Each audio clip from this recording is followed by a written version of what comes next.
explain to everyone, because it was really enlightening to me, how the skin has its, when you were talking about picking at something, or how the skin has its own almost memory, its own mind, its own consciousness. David, I can't believe how much he pays attention. I mean, no one remembers my crazy stories. I have a fun, silly story for people who pick at their face. And my story is, this is how smart our skin is. If you were in the forest like a Cinderella and you fainted, and some birds came and bugs started attacking and started picking at your skin, they're trying to get to the meat. Our skin actually is so smart, it calcifies, it protects it. So a lot of the times the scarring from acne, the picking, is your own skin trying to protect itself because it thinks it's being attacked. It's not these horrible scars we're mad at.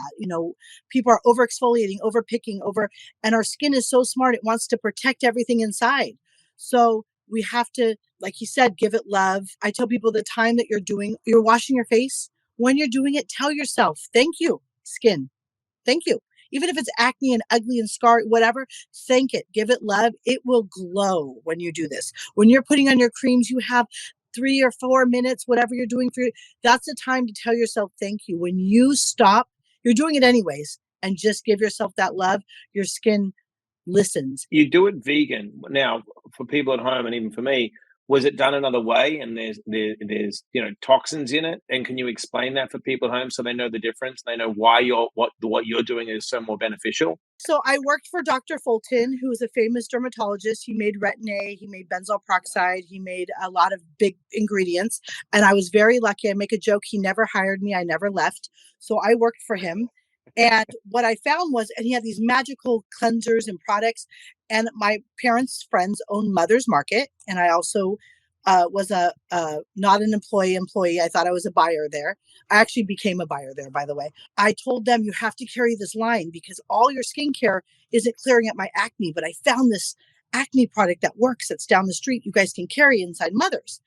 And so I brought it to them and they go, look at all these dyes and these ingredients. And is this animal tested? And I go, oh, absolutely not. And I went back to Dr. Fulton. He goes, absolutely is. Like, that's just how medical is. So this is in the early 90s. And I went, oh, I don't do anything. I didn't know skincare harmed animals. And then he gave me a whole thing on what they did on animals. And I was shocked. So it made me revisit how I wanted something that was ethical, that had no animal testing, no chemicals. All the medical stuff had lots of dyes. Like his scrub was pink. It's still around, by the way. It was a pink red number 5. It's so bad for your skin. It's bad for your health. It absorbs into your bloodstream. It's horrible. They use that a lot, by the way, this makes me just scream, breast cancer awareness. Everything's pink.